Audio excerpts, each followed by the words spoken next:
నా పేరు ఎంఎస్ సుబ్రహ్మణ్యం రాజు, గో ఆధారిత ప్రకృతి వ్యవసాయదారుల సంఘం మరియు agri hearty society మెంబర్ని, Bharatiya Kisan Sangh సభ్యుడిని. ఈరోజు ఈ ఎగ్జిబిషన్ గ్రౌండ్స్లో ఒక కార్యక్రమాన్ని నిర్వహిస్తున్నాం. అది ఏంటంటే, వ్యవసాయం చేసేటప్పుడు అనేక రకాలైనటువంటి వ్యవసాయ ఇన్పుట్స్, అంటే వ్యవసాయం చేయడానికి అవసరమైనటువంటి కెమికల్ ఫెర్టిలైజర్సు, పెస్టిసైడ్స్ ఇట్లాంటివన్నీ మనం ఉపయోగిస్తూ ఉన్నాం. వాటితో పాటు కొన్ని ప్లాస్టిక్ వేస్ట్, అది మల్చ్ అవనివ్వండి, ప్లాస్టిక్ ప్యాకింగ్ మెటీరియల్ అవనివ్వండి, దాన్ని కూడా చాలా ఎక్కువగా విరివిగా ఉపయోగిస్తాం. వీటి వలన పర్యావరణానికి ఏ విధంగా హాని కలుగుతుంది, దాన్ని మనం ఏ విధంగా తగ్గించవచ్చు అన్నది మెయిన్ కాన్సెప్ట్. అలాగే మొక్కల పెరుగుదలకి అందరూ ఎన్పికేలు చాలా విరివిగా వాడుతున్నారు, అవసరమైన దానికంటే ఎక్కువ వాడుతున్నారు. వాటితో పాటుగా మైక్రోన్యూట్రియంట్స్ని పూర్తిగా తగ్గించేస్తున్నారు. బ్యాలెన్స్డ్గా వాడినప్పుడే మంచి రిజల్ట్స్ వస్తాయి, వ్యవసాయ ఖర్చులు కూడా తగ్గుతాయి. వీటిని దృష్టిలో పెట్టుకుని వ్యవసాయదారులకి, ప్రజలకి కొన్ని సూచనలు ఇవ్వడం కోసం ఈరోజు ఈ కార్యక్రమం ప్రారంభిస్తాం. ముందుగా వీటి వలన, మన ఇన్పుట్ మెటీరియల్ వలన పర్యావరణానికి ఏ విధంగా నష్టం కలుగుతుంది అన్నది జాలాది ప్రసాద్ గారు వివరణ ఇస్తారండి. థ్యాంక్ యూ అండి. అందరికీ నమస్కారం అండి. నా పేరు ప్రసాద్ జాలాది. నేను అమెరికాలో ఉంటాను. నేను పర్యావరణం మీద గత కొంతకాలంగా పనిచేస్తున్నాను. నా విద్య వచ్చి ఆర్గానిక్ కెమిస్ట్రీలో, నేను ఫార్మా, బయోటెక్, ఐటీ ఇండస్ట్రీలో పనిచేశాను. అయితే నేను ఈ మధ్యకాలంలో ఏం ఆలోచించడం మొదలుపెట్టానంటే, ఇది ప్రపంచవ్యాప్త సమస్యే. అమెరికాలో కానీ ఇక్కడ కానీ మన ఎరువుల వాడకం చాలా ఎక్కువగా పెరిగిపోయింది. ఎరువుల వాడకమే కాదు, ఈ క్రిమి నాశక రసాయనాలను కూడా వాడటం చాలా పెరిగింది. సో దీనివల్ల టెంపరీ మంచిగా ఉన్నా కూడా లాంగ్ టర్మ్లో, అంటే భవిష్యత్తులో చాలా ప్రమాదాలకు కూడా దారితీసే అవకాశాలు చాలా కనపడుతున్నాయి. ఇదేదో నేను కొత్తగా చెప్పే విషయం కాదు. మీలో చాలామంది రైతులు, అనుభవజ్ఞులు ఉన్నారు. మీ అందరి కుటుంబాల్లో కూడా ప్రత్యక్షంగానో పరోక్షంగానో వీటి వాడకాల వల్ల మంచి, చాలా వరకు చెడు కూడా చూసిన ఇవి కూడా ఉండుంటాయి, మీకు అనుభవాలు ఉండుంటాయి.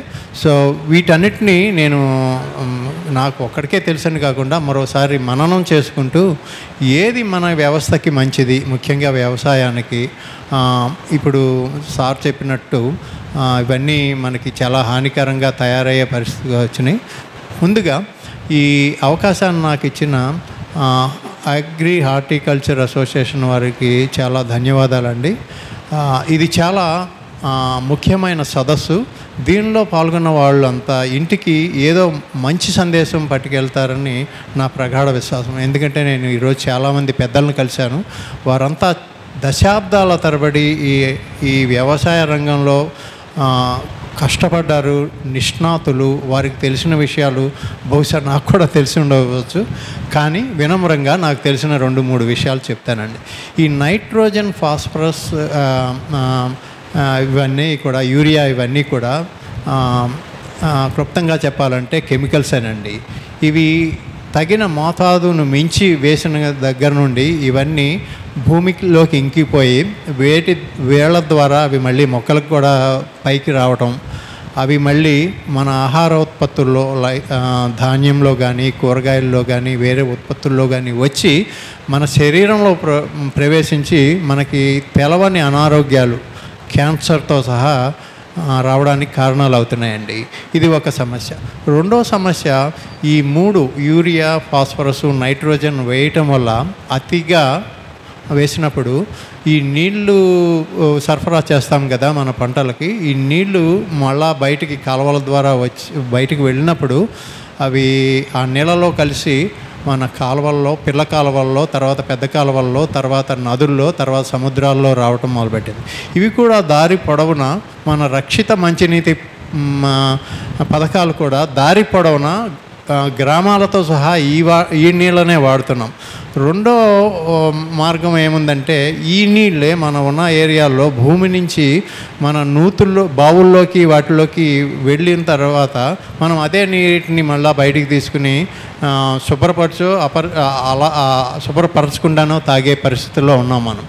అయితే వీటన్నిటినీ టోటల్గా ప్రివెంట్ చేసే కొన్ని టెక్నాలజీలు ఉన్నవని చెప్తున్నారు, కానీ అవి ఎంతవరకు చేస్తాయి, ఎంతకాలం వరకు చేస్తాయి, ఎంత లెవెల్లో ఉన్నవి అనేది సందర్భాను ప్రకారం సమయాను ప్రకారం మారిపోతూ ఉంటాయి.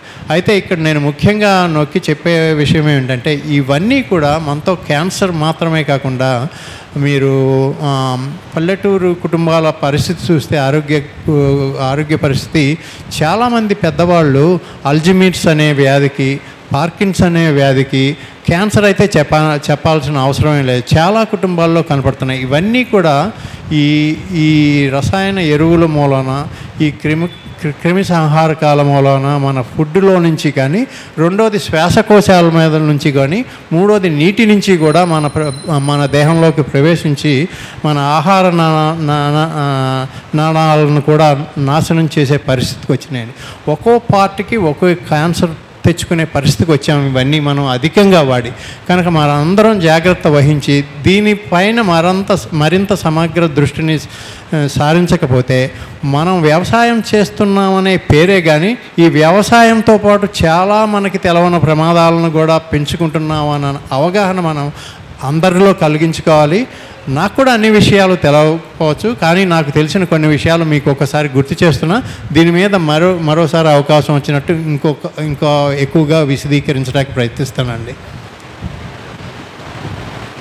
అంటే నైట్రోజన్ ఫెర్టిలైజర్లు ఎక్కువగా వాడినప్పుడు ఆ నైట్రోజన్ను అమ్మోనియా కింద రూపాంతరం చెందటం కానీ, నైట్రైట్లు గాలిలో కలిసినప్పుడు కానీ, లేదా అవి భూమిలోకి ఇంకి మన భూమి పొరల్లోకి పోయి ఆ నీటి కాలుష్యాన్ని కానీ కలగజేసేటువంటి అవకాశం ఎక్కువగా ఉంది. అంటే యూరియాకి సబ్సిడీ ఎక్కువగా ఇవ్వటం వలన ఎక్కువ మంది యూరియా బేస్డ్ ఫెర్టిలైజర్స్ ఎక్కువగా వాడటం వలన జరిగేటువంటి నష్టం.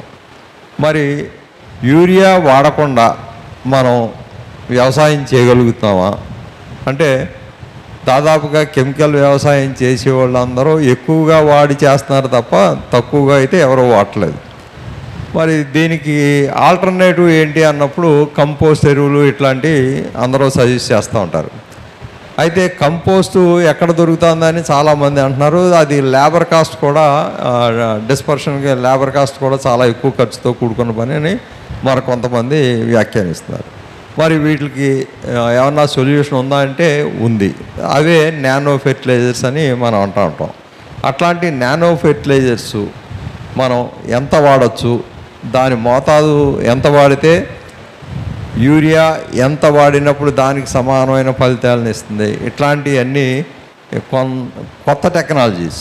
వీటి గురించి మనకి సురేష్ రెడ్డి గారు తెలియజేస్తారు.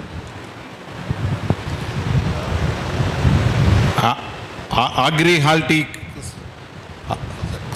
సొసైటీ వారి ఆధ్వర్యంలో జరుగుతున్న ఈ సభకు వచ్చిన సభలో మనకు ప్రొద్దుటి నుంచి మనల్ని మాట్లాడి సంతృప్తిపరిచిన పెద్దలకు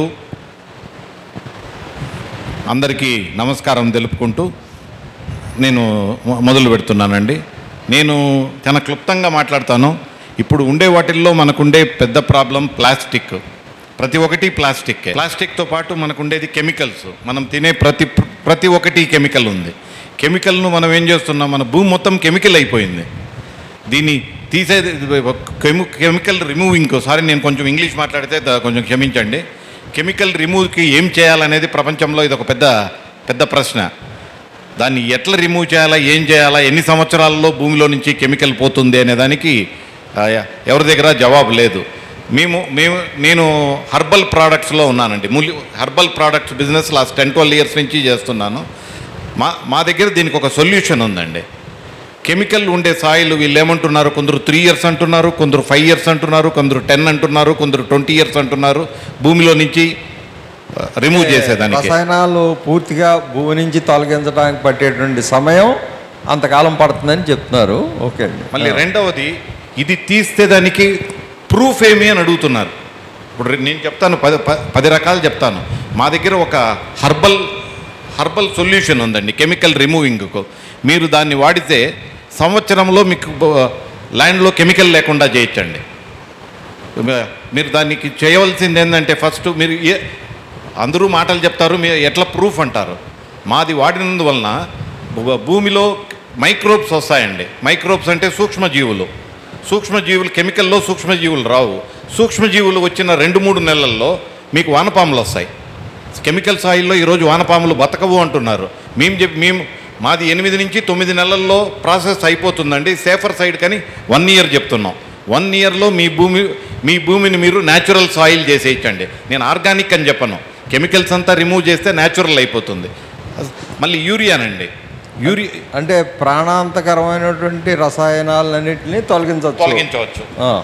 మళ్ళీ యూరియా అంటున్నారండి. ఈరోజు యూరియా ఎంత ఉందో, భూమిలో ఎంత వేశారు ఏమి అని తెలియదు. యూరియా ఒక కెమికల్. మేము యూరియాకు కూడా ప్రత్యామ్నాయం తెచ్చామండి. మేము దాన్ని యూరియా అనమండి, మేము ఎన్రిచ్ అని పేరు పెట్టుకున్నాం, నైట్రోజన్ రిచ్ అని. దాంట్లో మాది 4 లీటర్లు లిక్విడ్ అండి is equal to 1 ton of యూరియానండి. 1 టన్ ఆఫ్ యూరియా ఇప్పుడు సూరత్లో, కోయంబత్తూరులో మాకు కావాల్సిన వాళ్ళే చేస్తున్నారు. సూరత్లో ఏం చేస్తున్నారంటే, మాది చాలా హై కాన్సన్ట్రేటెడ్ కాబట్టి మున్సిపల్ నుంచి వచ్చే కంపోస్ట్ వేస్ట్ మట్టిలో మాది కలిపి గ్రాన్యూల్స్ చేసి మార్కెట్ చేస్తున్నారండి. సూరత్లో మా డిస్ట్రిబ్యూటరు ప్రతి నెల 25,000 టన్స్ ఎక్స్పోర్ట్ చేస్తున్నారండి. ఒక్క నిమిషం సురేష్ రెడ్డి గారు, 4 టన్నుల 4 లీటర్ల యూరియా 4 లీటర్ల urea equal to 1 ton of 1 ton urea. అంటే 4 లీటర్లు అంటే 1 లీటర్ ఈక్వల్ టు 250 కేజీల యూరియా. 250 కేజీల యూరియా 1 లీటర్. అవునండి. ఓకే అండి. సో మళ్ళీ నెక్స్ట్కి వస్తే మన ప్రాణాంతక వ్యాధులు దాని డోసేజ్ అప్లికేషన్ కూడా ఒకసారి చెప్తారా? ఏదండి? 1 లీటర్ ఎన్రిచ్ లిక్విడ్ మీరు దాన్ని సేమ్ పర్సంటేజ్ వైజ్ మీరు యూరియా ఎట్లా వాడుతున్నారో సాయిల్ అప్లికేషన్, దాన్ని సాయిల్ అప్లికేషన్ 1:500 యాడ్ చేయమంటున్నామండి. ఓకే. సో ఈ సాయిల్లో అప్లై చేయొచ్చు, ఫోలియర్ చేయొచ్చు, పైన చాలా ఏది స్ప్రే చేసినప్పుడు డోసేజ్ ఎంత అండి? సేమ్ అండి, 1:500. 1:500. మీరు కావాలంటే భూమిలో స్ప్రే చేసి దున్నేయండి, పైన స్ప్రే చేయండి. సో ఇది చేసినందువలన కూడా మీకు కరెక్ట్గా సంవత్సరం లోపల దీన్ని ఖచ్చితంగా వాడితే మీ భూమిలో అర్థవాంశ వానపాములు వచ్చేస్తాయండి. సరే, ఈల్డ్ ఎట్లా ఉంటుంది? ప్లాంట్ గ్రోత్ ఎట్లా ఉంటుంది? ఈల్డ్కు మీకు కంఫర్టబుల్ ఈల్డ్ అండి. మీరు ఇప్పుడు ఈ కెమికల్స్లో వాడే ఈల్డ్ కంటే 10 to 20% ఎక్కువ వస్తుందండి. ఓకే. 10 to 20% మనం చేయొచ్చండి, పద్ధతిగా చేస్తే. ఓకే. సరే అండి. తర్వాత మళ్ళీ ఇంకొకసారి మాట్లాడదాం నైట్రోజన్ గురించి. నైట్రోజన్కి ఒక ఆల్టర్నేటివ్ అనేది సురేష్ రెడ్డి గారు చెప్పారు. ఇప్పుడు ఇంకా మొక్కలకు కావాల్సిన macro elements, phosphorus, potash, micro nutrients. మొక్కలకు కావాల్సిన ఎలిమెంట్స్లో నైట్రోజన్ ఎక్కువగా వాడటం వల్ల కొన్ని మూలకాలని ఎక్కువ డిమాండ్ చేస్తాయి మొక్కలు. అలాగే కొన్ని మూలకాలని వినియోగంలోకి లేకుండా చేస్తాయి. ఏ ఎలిమెంట్ అయినా సరే ఎక్కువైనప్పుడు ఇంకొక ఎలిమెంట్ని ఎక్కువ డిమాండ్ చేస్తుంది, అంటే ఇంకా కావాలని అడుగుతుంది. అలాగే వేరొక మూలకాన్ని సప్రెస్ కూడా చేస్తుంది. ఇట్లాంటివి లేకుండా బ్యాలెన్స్డ్గా వాడాలి. మైక్రో న్యూట్రియంట్స్ అన్నీ కూడా బ్యాలెన్స్డ్గా వాడాలి. అది రసాయన పద్ధతి అయినా ఆర్గానిక్ పద్ధతి అయినా ప్రతి ఎలిమెంటు ఉండేటువంటి ఆకుల కషాయాలు కానీ లేదా కంపోస్టులు కానీ ఎంచుకొని దాన్ని వాడాలి. అయితే రసాయనాల్లో మైక్రో న్యూట్రియంట్స్ యొక్క ప్రాముఖ్యత గురించి మనకి రవిశంకర్ గారు, సినర్జీ కార్పొరేషన్ వైస్ ప్రెసిడెంట్ గారు ఒకసారి చెప్తారని కోరుతున్నాను. థ్యాంక్ యూ అండి. అండ్ అగ్రి హార్టీ ఎక్స్పోర్ట్కి ఇచ్చేసిన రైతు సోదరులందరికీ స్వాగతం, సుస్వాగతం. యాక్చువల్గా ఇలాంటి కార్యక్రమం నిర్వహించడం అనేది చాలా చక్కగా నిర్వహిస్తున్నారు, చాలా అద్భుతంగా నిర్వహిస్తున్నారు. అందుకే నేను ఎన్ని పనులు ఉన్నా కూడా డే 1 నుంచి కూడా ఇక్కడ ఉండడం జరుగుతోంది. అయితే ఇప్పుడు వీరు చెప్పినట్టుగాను మనకి నేను మొన్న రీసెంట్గా చూశానండి, ఖరీఫ్లో 1,10,00,000 ఎకరాలు మనం సాగు చేస్తున్నాం. ఇప్పుడు 2025-26 1,10,00,000 ఎకరాలు సాగు చేస్తున్నాం. మీ అందరికీ తెలుసు వరి, పత్తి, మిర్చి ఇవే ప్రధానంగా ఉంటాయి. మిగిలిన పంటలన్నీ కూడా చాలా తక్కువ వేస్తూ ఉంటారు. సో వీటిలో మీరు గమనించండి, పత్తి వేస్తున్నారు, పింక్ బాల్వామ్ వస్తుంది, నష్టం చేస్తుంది, దిగుబడి రావట్లేదు. మిర్చి వేస్తున్నారు, బ్లాక్ థ్రిప్స్ విపరీతంగా వస్తుంది, దిగుబడి రావట్లేదు, లాస్ అయిపోతుంది. తర్వాత మూడవది వరికి కరెక్ట్గా రేట్ లేదంటున్నారు, చివరిలో దోమ వచ్చిందంటే నిర్మూలించడం కష్టం అవుతుంది. ఎందుకు ఈ విధంగా అవుతోంది? ఎందుకు పంటల్లో ఇంతకు ముందులాగా దిగుబడి సాధించలేకపోతున్నారు? ఒకప్పుడు ఆంధ్రప్రదేశ్ అన్నపూర్ణ, తెలంగాణ అన్నపూర్ణ అన్నవాళ్ళు ఇప్పుడు సరిగ్గా పండించలేకపోతున్నారు. ఎందుకు ఈ విధంగా జరుగుతోంది? రైతులు ఎంత బాధపడుతున్నారో నేను చూస్తున్నాను. ఎన్నోసారి నా డైలీ డ్యూటీ అది, నేను విలేజ్కి వెళ్తాను, రైతులను కలుస్తాను. చాలా బాధపడుతున్నారు, మేము ఎంత వ్యవసాయం చేస్తున్నాం కానీ మాకేమీ గిట్టుబాటు లేదండి, చాలా ఇబ్బందిగా ఉంది అని. ఎందుకు ఈ విధంగా జరుగుతోంది అని అనాలిసిస్ చేస్తే 1970 దశకంలో ఈ నత్రజని, భాస్వరము, పొటాషు ఇంట్రడ్యూస్ చేశారండి. నత్రజని, భాస్వరం, పొటాషు మంచివే, కానీ పరిమితికి మించి వాడితే దానికన్నా నష్టం మరొకటి లేదు. యాక్చువల్గా మన ఈ రేషియోస్ చెప్పుకుంటే 4:2:1 అంటారు నత్రజని, భాస్వరం, పొటాషు. వాటిని పరిమితికి మించి మాత్రం వాడితే, అపరిమితంగా వాడితే ఎక్కువగా పండుతుందనే ఉద్దేశంతో 2 బస్తాలు 3 బస్తాలు వేస్తే చాలా ఇబ్బందులకు లోనవుతారు. పంట పండదు, తెగుళ్ళు ఎక్కువగా వస్తాయి, పురుగులు ఎక్కువగా వస్తాయి. మరి ఏ విధంగా, ఎందుకు ఈ కెమికల్ ఫెర్టిలైజర్స్ వచ్చిన తర్వాత భూమి అంతా కాంక్రీట్ లాగా తయారైపోయింది. ఇంతకుముందు భూమి మెత్తగా గుల్లబారి చక్కగా ఉండేది కాస్త కాంక్రీట్ మాదిరి తయారైంది. ఎందుకు ఈ విధంగా తయారైందంటే ఈ కెమికల్ ఫెర్టిలైజర్స్ ఎక్కువగా వాడడం వల్ల భూమిలో ఉండే సూక్ష్మజీవులు, మేలు చేసే సూక్ష్మజీవులు ఉంటాయి, వానపాములు కానివ్వండి, వేరే సూక్ష్మజీవులు, ఆ సూక్ష్మజీవులన్నీ కూడా అంతరించిపోతున్నాయి. అసలు సూక్ష్మజీవులు ఉండట్లేదు. ఈ సూక్ష్మజీవులు తిరిగి పెంపొందింప చేయాలంటే ఏం చేయాలి? 100% మైక్రోన్యూట్రియంట్స్ చాలా చాలా చాలా అవసరం. అంతేకాకుండా భూమి ఇంతకుముందు ఏం చేసేవారండి, పిల్లి పెసలు వేసి తొక్కించేవారు, జీలుగు వేసి తొక్కించేవారు, ఇవన్నీ వేసి తొక్కించి వాటిని ఒక ఎరువు కింద వాడేవారు. ఇప్పుడు ఎవరు వేయటం లేదు. నత్రజని, భాస్వరం, పొటాష్ వేస్తున్నారు, నాకు పంట కావాలంటున్నారు. సాధ్యం కాదు. ఎప్పటికీ మైక్రోన్యూట్రియంట్స్ వాడాలి, బ్యాలెన్స్డ్ ఫెర్టిలైజర్స్ వాడాలి. ఫస్ట్ ఎప్పుడైనా ఇంతకుముందు మన పాతకాలంలో ఉంటే మనకి కెమికల్ కంట్రోల్ అనేది చివరిలో వస్తుందండి. First physical control, mechanical control, biological control, లాస్ట్లో అవసరమైతే కెమికల్ కంట్రోలు. ఇప్పుడు అట్లా లేదు. ఎత్తడమే కెమికల్ కంట్రోల్ టక్కని స్ప్రే చేస్తున్నారు. అది పద్ధతి కాదు. ఇంతకుముందు మీకు ఏమండి, వరి పంటలో మనకి పురుగు వస్తుంది, ఆకుచుట్టు పురుగు వస్తుంది. ఇంతకుముందు ఏం చేసేవారు తెలుసా? నారుకి ఇలాగ మీద తుంపి పారేసేవారు. ఎందుకంటే గుడ్లు ఆ చివరిలో పెడుతుంది కాబట్టి అలా చేసేవారు. తర్వాత ఆకుచుట్టు పురుగు వచ్చిన తర్వాత ముళ్ళకంపని ఇలా పారించేవారు. ముళ్ళకంప దానివల్ల ఏమవుతుంది? పురుగు అంతా కింద పడిపోతుంది, కిరసనాయిలు వేసి చంపేసేవారు. ఇప్పుడు అంతా ఏమైనా చేయట్లేదండి, డైరెక్ట్ కెమికల్లే వాడుతున్నారు. నేను చెప్పేది ఏంటంటే, ముఖ్యంగా వీటిని నివారించుకోవాలంటే భూమి ఆరోగ్యంగా ఉండాలి. భూమి ఆరోగ్యంగా ఉండాలంటే మేలు చేసే సూక్ష్మజీవులు పెరగాలి. మేలు చేసే సూక్ష్మజీవులు పెరగాలి అంటే మనకి భూమిలో ఉపయోగపడే ఆర్గానిక్ గ్రాన్యూల్స్ అనేవి చాలా చాలా చాలా అవసరం. అందులో ముఖ్యంగా యాస్కోఫిలం నోడోజంతో తయారయ్యే సీవీడ్ గ్రాన్యూల్స్ ఉంటాయండి. సీవీడ్ గ్రాన్యూల్స్ కానీ వ్యామ్ టెక్నాలజీతోటి మైక్రోరైజా అంటారు. ఆ మైక్రోరైజా టెక్నాలజీతో వచ్చే గ్రాన్యూల్స్, దాన్నే మనం మనీ గోల్డ్ అని అంటారు. ఇటువంటి వాడితే మాత్రం భూమి మెత్తగా తయారవుతుంది, ఆరోగ్యంగా ఉంటుంది, గుల్లబారుతుంది, మేలు చేసే సూక్ష్మజీవులు పెరుగుతాయి. మేలు చేసే సూక్ష్మజీవులు పెరగాలంటే ఏం చేయాలి? కంపల్సరీ ఆర్గానిక్ గ్రాన్యూల్స్, వ్యామ్ టెక్నాలజీ, మైక్రోరైజా వీటిని కంపల్సరీ వాడాలి. భూమి ఆరోగ్యంగా ఉండాలి, భూమి గుల్లబారాలి. భూమి ఆరోగ్యంగా ఉంటే పంట ఎంతైనా తీయచ్చు, నువ్వు ఎంత మంచి సీడ్ వేయచ్చు, ఎంత మంచి విత్తనం వేయచ్చు. కానీ పంట ఆరోగ్యంగా రావాలంటే భూమి ఆరోగ్యంగా ఉండాలి. భూమి ఆరోగ్యంగా ఉండాలంటే ఈ ఆర్గానిక్ గ్రాన్యూల్స్ కానివ్వండి, మైక్రో న్యూట్రియంట్స్ ఉంటాయండి. మైక్రో న్యూట్రియంట్స్ ముఖ్యంగా ఫార్ములా 7 మన డిపార్ట్మెంట్ వాళ్ళే ఇస్తారు. స్టేట్ గవర్నమెంట్ ఇస్తుంది మనకి ఫార్ములా 7 ఏ విధంగా తయారు చేయాలని. ఆ ఫార్ములా 7ని మా దగ్గర ప్రత్యేకంగా ఫార్ములా 7లో ప్యాడీ ఫార్ములా 7 ఉంది, కాటన్ చిల్లీ ఉంది, గ్రౌండ్ నట్కి ఉంది, సిట్రస్కి కూడా ఉంది.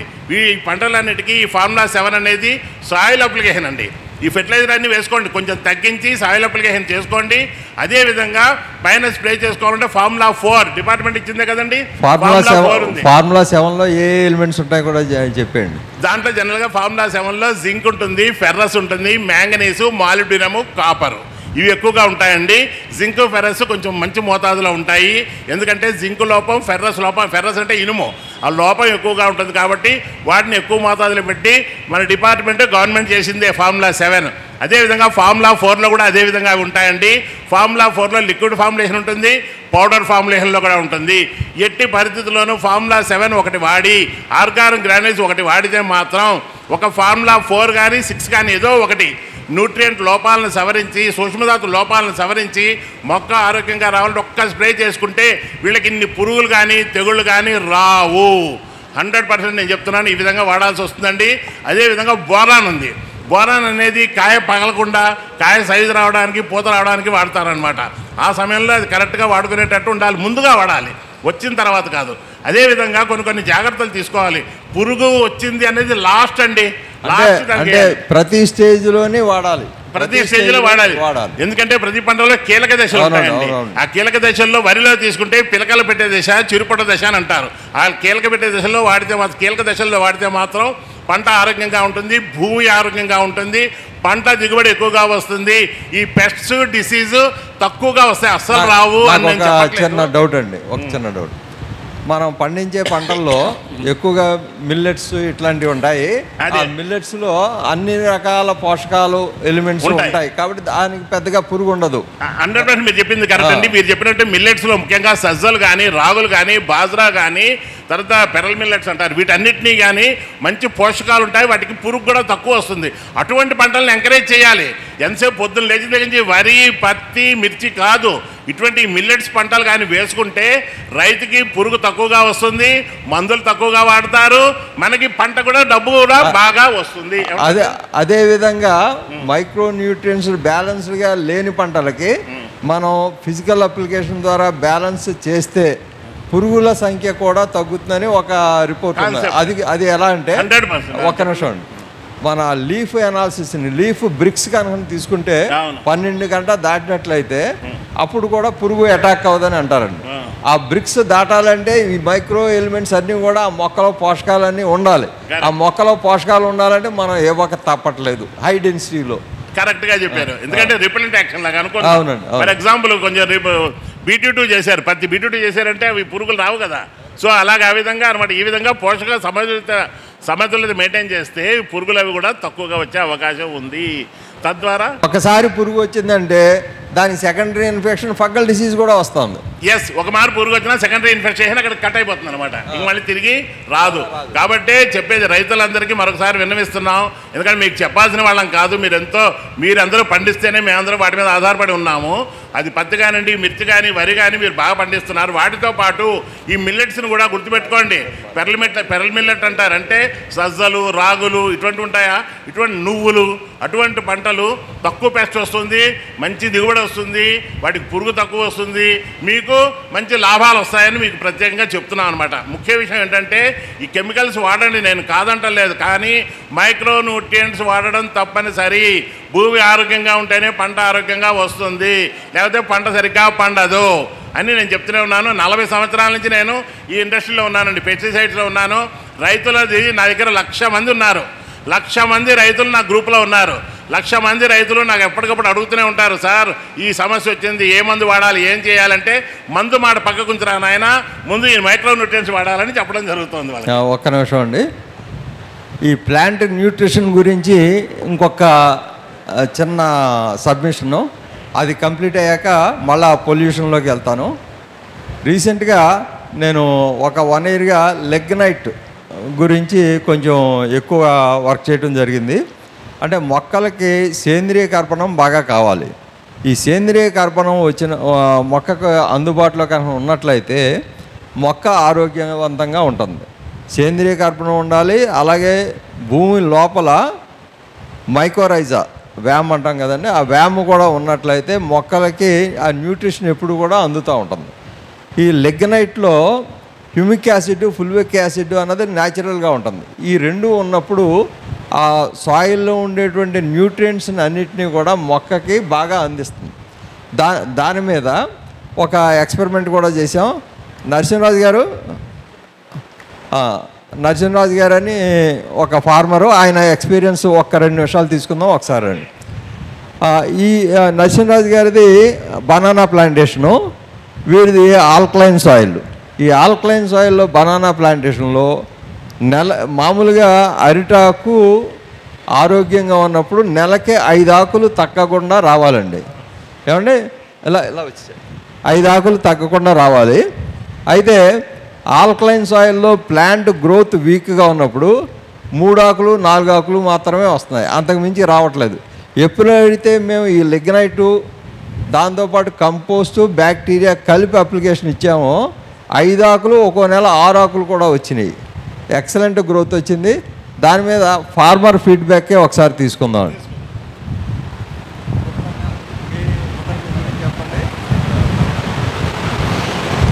అందరికీ నమస్కారం అండి. నా పేరు నరసింహరాజు. మేము ఒక 50 ఎకరాల్లో బనానా ప్లాంటేషన్ చేసాము. లాస్ట్ ఇయర్ ఒక 6 మొక్కల మీద లిగ్నైట్ ప్రయోగం చేసాము. చేసినప్పుడు ముందు వెంటనే 1 మంత్లో ఆకులు బాగా వచ్చినాయి.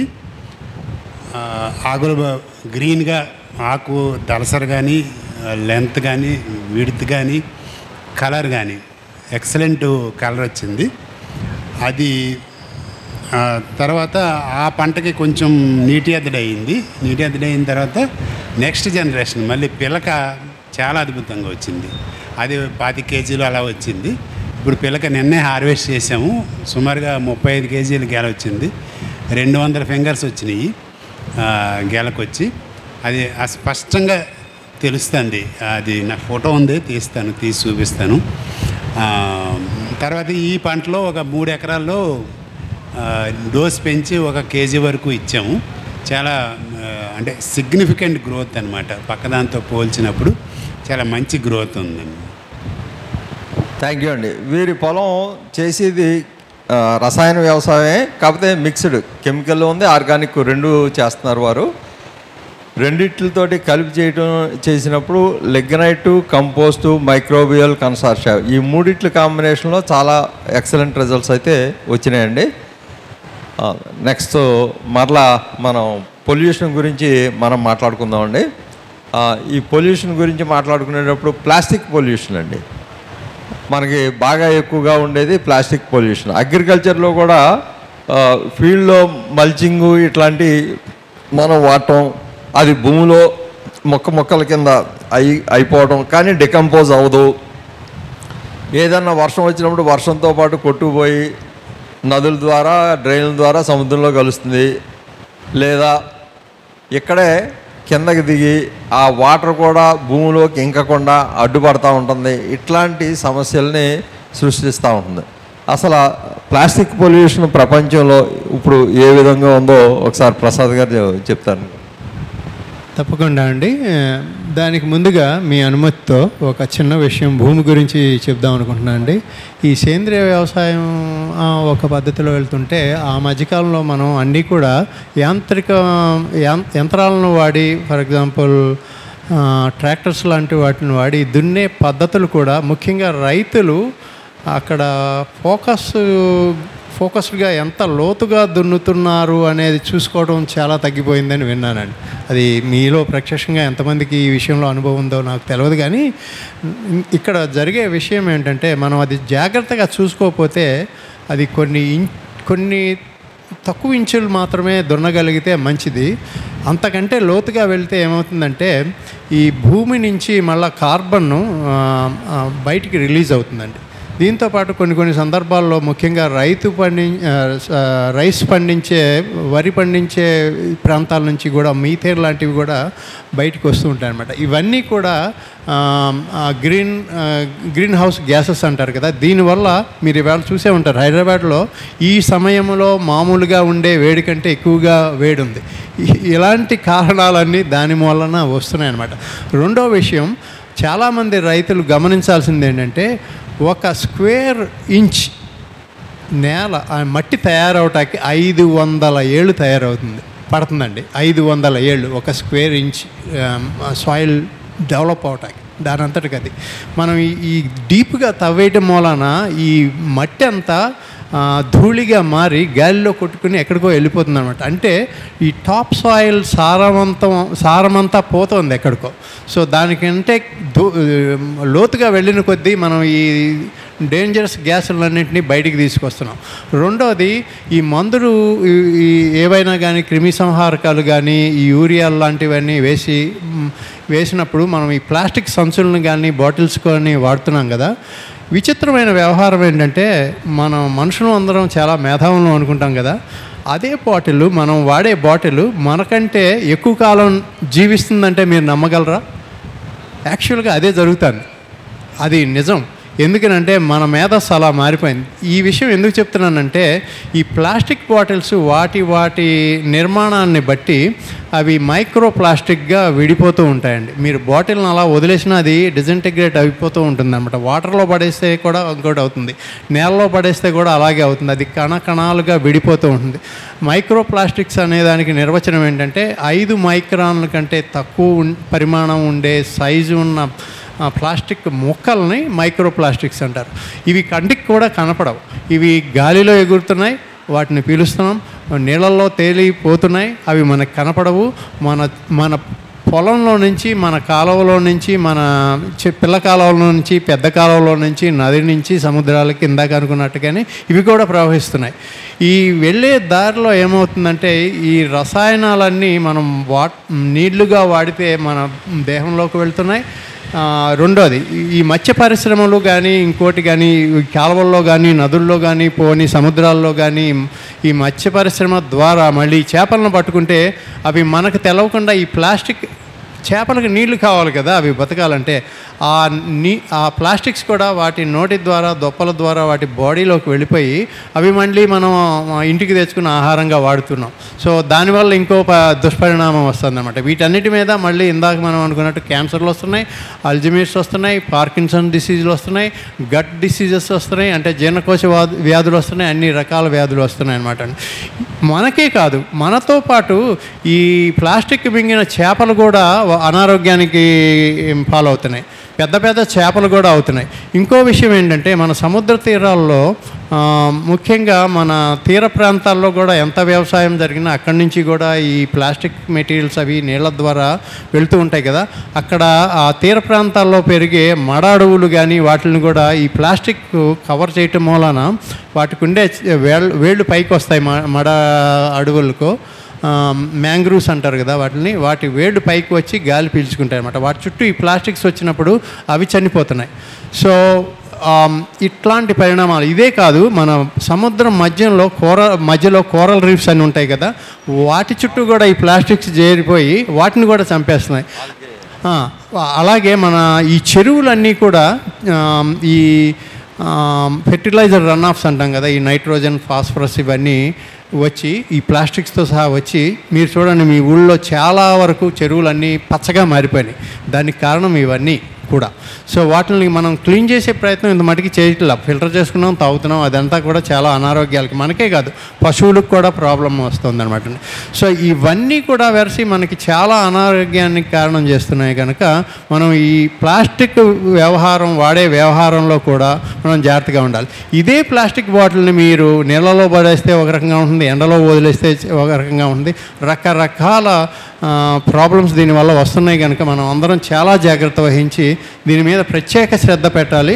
గవర్నమెంట్ వాళ్ళు కూడా ఈ ప్లాస్టిక్ బాటిల్స్ ప్లస్ కెమికల్స్ కలిసి ఏం చేస్తున్నాయి, మొక్కలకి ఏం చేస్తున్నాయి, మనుషులకి ఏం చేస్తున్నాయి, జంతువులకి ఏం చేస్తున్నాయి అనే ప్రత్యేక శ్రద్ధతో వేరే పరిశోధనలు నిర్వహించి మనందరికీ తెలియజేస్తే మనం కూడా ఇందులో పాల్గొని మన జాగ్రత్తలు మనం చాలా జాగ్రత్తగా తీసుకుంటే మనం వాటికంటే ఆరోగ్యంగా వాటిని వాడటం వల్ల కంటే బాగా ఆరోగ్యంగా ఉంటామని నా ఉద్దేశం అండి. సార్ ఇప్పుడు యాక్చువల్గా మేము ప్లాస్టిక్ బాటిల్స్లోనే చాలా కెమికల్స్ కానీ అవన్నీ ఇస్తూ ఉంటాము. వీళ్ళందరికీ రైతులకి అందరికీ ఏం చెప్తామంటే ప్లాస్టిక్ వాడిన తర్వాత పడేస్తూ ఉంటారు. అలా పడేయకూడదు. అసలు ఊరి చివర భూమిలో ఎక్కడో చెవ్వి లోపల పాతాలని మనం చెప్తాం మేము జనరల్గా, లేదంటే కాల్ చేయాల్సి వస్తుంది. ఈ రెండిట్లో ఏదో ఒకటి. అలా భూమిలో పాతాలు తప్ప ఎక్కడంటే అక్కడ పడేస్తే మీరు అన్నట్టు ఆ ప్లాస్టిక్ ఈ విధంగా నష్టం చేసే అవకాశం ఉంది. డెఫినెట్గా దీని మీద మన డిపార్ట్మెంట్ కానివ్వండి, ఇది చాలా మంచి పని సార్. మీరు మంచి సలహాను ఇచ్చారు. నేను మీతో పాటు ఇక్కడ ఉన్నాను కనుక నాకు తెలిసిన ఒక విషయం మీతో పంచుకుందాం అనుకుంటున్నాను.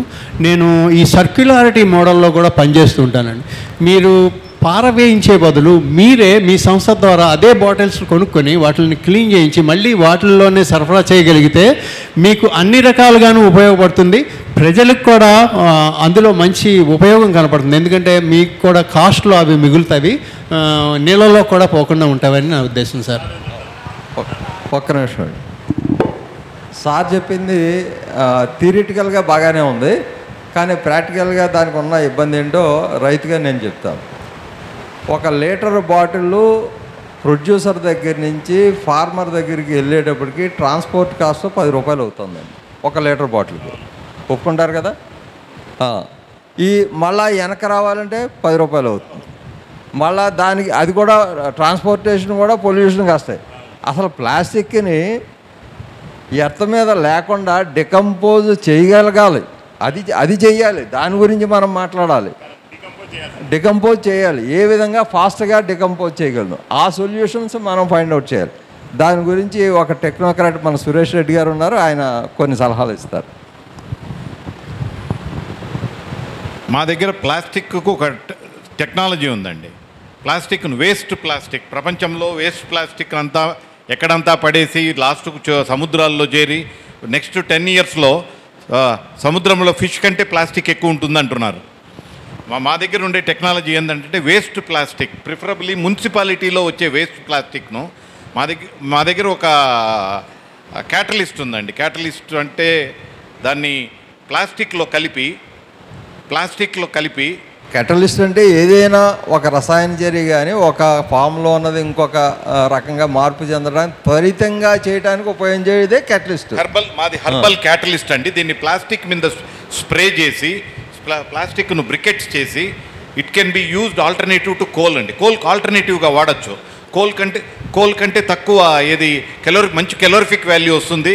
కోల్ కంటే తక్కువ ఉంటుందండి. అంటే దాంట్లో వచ్చే పొల్యూషన్స్ మీది వాడాక వచ్చే పొల్యూషన్స్ ఇప్పుడు కోల్ పొల్యూషన్ చేసేదానికంటే ప్లాస్టిక్ని డైరెక్ట్గా ఫైర్ చేసినప్పుడు వచ్చే పొల్యూషను మీ ప్రోడక్ట్ ప్లాస్టిక్ మీద వాడాక వచ్చే పొల్యూషను రెండిట్లో ఉంటే 70% తక్కువ ఉంటుంది. 70% మీరు ప్లాస్టిక్ను కాలిస్తే పాయిజనస్ గ్యాసెస్ వస్తాయి. ఓకే. సో మాది బర్న్ చేస్తే all under international pollution control limits లోపలనే ఉంటాయి. ఓకే అండి. ఓకే. సో దీన్ని ఇప్పుడు మేము బ్రికెట్స్గా తయారు చేసి ఆల్టర్నేటివ్ టు కోల్ వాడుతున్నామండి. ఓకే. ప్లస్ ఇంకొకటి ఏంటంటే ప్లాస్టిక్ను మీరు క్లీన్ చేసేటప్పుడు ప్లాస్టిక్కు చాలా మలినాలు ఉంటాయండి. అవును. మేము క్లీన్ చేసేటప్పుడు ఏమవుతుంది, ఫస్ట్ ష్రెడ్డింగ్ చేస్తామండి, చించేస్తాము, మళ్ళీ బ్లోవర్తో కొడతాము. ఇప్పుడు 1 కేజీ ప్లాస్టిక్ ఉన్నింది అనుకోండి, మలినాలు 5 కేజీలు కింద పడుతున్నాయి. ఈ మలినాలను ఏం చేస్తున్నామంటే, ఈ మలినాలు అంటే ఈ కంపోస్ట్ ఉన్నాం.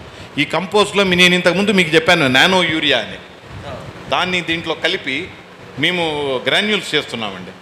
గ్రాన్యూల్స్ చేసి used as alternative to urea, natural nitrogen granules అండి. దానివల్ల మొక్కలకి ఏం ఇబ్బంది లేదు? ఏం ఇబ్బంది లేదండి. ఇప్పుడు సూరత్లో మేము దాన్ని ఎవరన్నా ఇంటర్నేషనల్ స్టడీ కానీ ఎవరన్నా యూనివర్సిటీ నేను మీకు ఇవ్వగలనండి. మాకు సూరత్లో మ్యానుఫ్యాక్చర్ అతను మంత్లీ 25,000 టన్స్ ఎక్స్పోర్ట్ చేస్తున్నాను. ఓకే. నేను మీకు అన్ని టెక్నికల్ డీటెయిల్స్ ఇవ్వగలనండి. ఓకే. థ్యాంక్ యూ అండి. Thank you. రవిశంకర్ గారు, మీ దగ్గర ఇంకా ఏమన్నా రైతులకు అందించే ఆర్గానిక్ ప్రోడక్ట్స్ ఏమన్నా ఉన్నాయా? ఇందాక నేను ఆర్గానిక్ ప్రోడక్ట్స్ చెప్పింది సీవీడ్ ఎక్స్ట్రాక్ట్ చెప్పానండి. సీవీడ్ ఎక్స్ట్రాక్ట్లో మళ్ళీ యాక్చువల్గా అందులో లిక్విడ్ కూడా ఉంటుంది, గ్రాన్యూల్స్ ఉంటాయి, లిక్విడ్ కూడా ఉంటాయి. చాలా మంచివండి అవి సీవీడ్ ఎక్స్ట్రాక్ట్లో. ఆ లిక్విడ్ని కూడా ఏం చేస్తున్నారంటే యూరియాతో కలిపి కూడా వాడేస్తున్నారు. చాలా ఈజీ టు అప్లై అనమాట. ఇప్పుడు రైతుకి యూసేజ్ చాలా ఈజీగా ఉండాలి. గ్రాన్యూల్స్ మీద ఎక్కువ వెళ్తారు. ఎందుకు వెళ్తారంటే బికాజ్ ఈజీ టు అప్లై, చాలా ఈజీగా అప్లై చేసేస్తారు. కాబట్టి ఇప్పుడు ఏదైనా పురుగు వచ్చిందంటే 3G కానీ 4G కానీ 10G కానీ 0.3% మన ఫిప్రోనిల్ కానీ 0.6% ఫిప్రోనిల్ కానీ వాడతారు. ఎందుకు వాడతారంటే బికాజ్ ఈజీ టు అప్లై అని. ఓకే, అది ఒక విధానం. రెండో విధానంలో తీసుకుంటే ఈ సీవీడ్ ఎక్స్ట్రాక్ట్ కాకుండా మన దగ్గర క్రిల్జీ గ్రాన్యూల్స్ ఉందండి. క్రిల్జీ గ్రాన్యూల్స్ అంటే అది యాక్చువల్గా ఇది మన ప్యాడీలో వచ్చే పురుగుల్లో మనం ప్రధానంగా 3 పురుగులు చెప్పుకోవాలండి. Paddy stem borer, leaf folder, BPH, ఈ 3 ఉన్నాయి. ఇంతకు ముందులాగా హిస్పా అవన్నీ ఏం లేవు. సో స్టెమ్ బోరర్కి, లీఫ్ ఫోల్డర్కి ఈ సింజైమ్ లిక్విడ్ అని చెప్పాను కదా, సింజైమ్ లిక్విడ్ యూరియాతో కానీ కలిపి వాడితే మొక్క ఆరోగ్యంగా ఉంటుంది. ఈ క్రిల్జీ గ్రాన్యూల్స్ ఉన్నాయి కదా, క్రిల్జీ గ్రాన్యూల్స్ వేస్తే ఈ పురుగులు 2 కూడా చనిపోతాయండి. అసలు ఆ గ్రాన్యూల్స్ అప్లై చేయగానే పురుగులు అసలు సమితిపోతాయి, ఇంక మళ్ళీ స్ప్రే చేయాల్సిన అవసరం ఉండదు. క్రిల్జీ, దాని పేరు క్రిల్జీ గ్రాన్యూల్స్. అంతేకాకుండా అవి ఆర్గానిక్ అండి, అవి ఆర్గానికేనండి, కొంతవరకు ఆర్గానిక్. తర్వాత ఆ క్రిల్జీ గ్రాన్యూల్స్లో యాక్చువల్గా ఏంటంటే ఈ పిలకలు ఉన్నాయి కదా, ఆ ప్యానికల్స్ ఎక్కువ రావడం కానివ్వండి, అందులో ప్యానికల్ అంటే కంకి వచ్చే ప్యానికల్స్ ఉంటాయి, టిల్లర్స్ ఎక్కువ వచ్చే ప్యానికల్స్, అవి ఎక్కువ రావడం కూడా జరుగుతుంది. ఒక మూల అవి మనకి పురుగుని నివారిస్తాయి, పంట కూడా ఆరోగ్యంగా రావడానికి అదే క్రిల్జీ గ్రాన్యూల్స్ హెల్ప్ చేస్తాయండి. అదేవిధంగా సింజైమ్ గ్రాన్యూల్స్ కానీ సింజైమ్ లిక్విడ్ వాడితే పంట ఆరోగ్యంగా ఉంటుంది. ఈ పురుగులు వాటిది తక్కువ తాకిడి వస్తుందండి, తక్కువ వస్తాయి, బట్ చాలా తక్కువగా వచ్చే అవకాశం ఉంది. మీరు ఇందాక చెప్పినట్టు వ్యామ్ టెక్నాలజీ చాలా చాలా చాలా ఇంపార్టెంట్ అండి.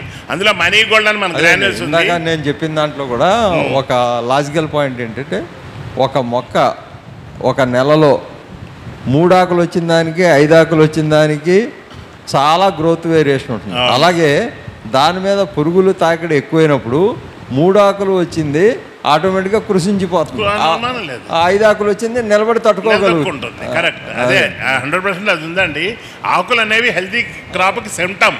5 ఆకులు వచ్చాయంటే crop is healthy, it is hail and healthy and it will not unaffected by the pests and diseases అని అర్థం అక్కడ, అంతే కదా. థ్యాంక్ యూ అండి. థ్యాంక్ యూ అండి. Thank you. ఈ కార్యక్రమానికి మా కోరిక మేరకు విచ్చేసినటువంటి ఎన్విరాన్మెంటల్ స్పెషలిస్ట్ ఆనంద్ గారికి, తర్వాత శిరీష్ రెడ్డి గారికి, రవిశంకర్ గారికి, మా అగ్రి హార్టీ సొసైటీ, గో ఆధారిత ప్రకృతి వ్యవసాయదారుల సంఘం, ఎగ్జిబిషన్ గ్రౌండ్స్ తరఫున అందరికీ ధన్యవాదాలు. థ్యాంక్ యూ అండి. మరిన్ని అప్డేట్స్ కోసం బ్యాక్ టు రూట్స్ యూట్యూబ్ ఛానల్ని సబ్స్క్రైబ్ చేసుకోండి.